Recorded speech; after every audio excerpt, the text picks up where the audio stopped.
Saudara-saudariku yang dikasihi dan mengasihi Tuhan Yesus, pada hari ini Senin 12 Desember 2022, hari biasa pekan ketiga Advent, menu sabda kita, hari ini dari Injil Suci menurut Matius, bab 21 ayat 23 sampai 27. Mari kita siapkan hati kita untuk mendengarkan sabdanya.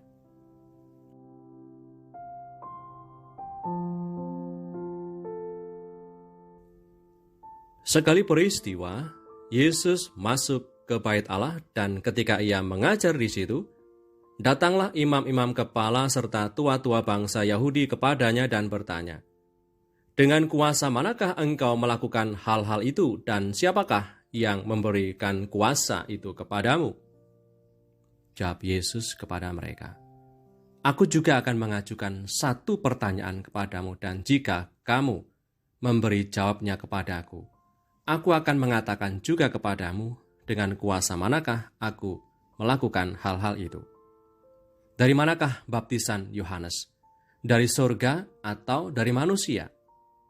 Mereka memperbincangkannya di antara mereka dan berkata, "Jikalau kita katakan dari surga, ia akan berkata kepada kita, 'Kalau begitu mengapa kalian tidak percaya kepadanya?'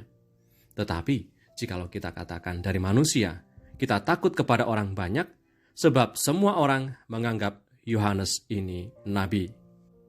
Lalu mereka menjawab Yesus, "Kami tidak tahu." Dan Yesus pun berkata kepada mereka, "Jika demikian, aku juga tidak mengatakan kepadamu dengan kuasa manakah aku melakukan hal-hal itu." Demikianlah sabda Tuhan, terpujilah Kristus.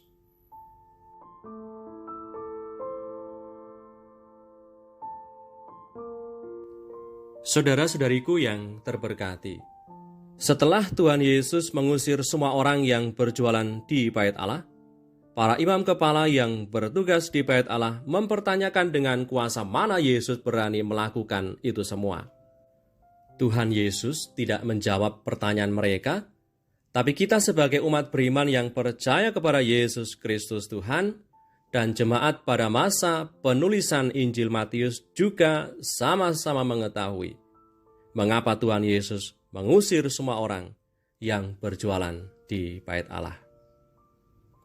Yesus adalah Tuhan yang punya kuasa penuh atas bait Allah, sehingga ia punya kuasa juga untuk menyingkirkan hal-hal yang tidak perlu yang bisa menghalangi orang dekat dengan Tuhan dan mengaburkan fungsi bait Allah sebagai rumah doa. Maka saudara-saudariku yang terberkati, sudahkah kita mampu mengenali hadirnya dalam hidup kita? Tanda bahwa kita sudah mengenal hadirnya dalam hidup kita ketika kita selalu berupaya menyingkirkan hal-hal yang tidak perlu supaya ia selalu menjadi yang utama dalam hidup kita.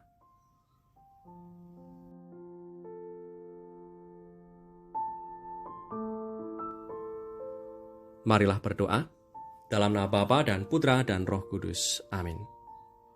Tuhan Yesus, kami bersyukur atas penyertaan-Mu hingga sampai saat ini. Mampukanlah kami untuk bisa percaya dan berserah kepada-Mu, menyerahkan pekerjaan, rencana-rencana keluarga, masa lalu dan masa depan kami pada kuasa-Mu, sehingga kami mampu menjalani semuanya seturut kehendak-Mu.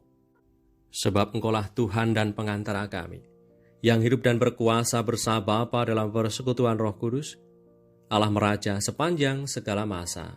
Amin. Berkatalah Yang Maha Kuasa turun atas kita semua, Bapa dan Putra dan Roh Kudus. Amin.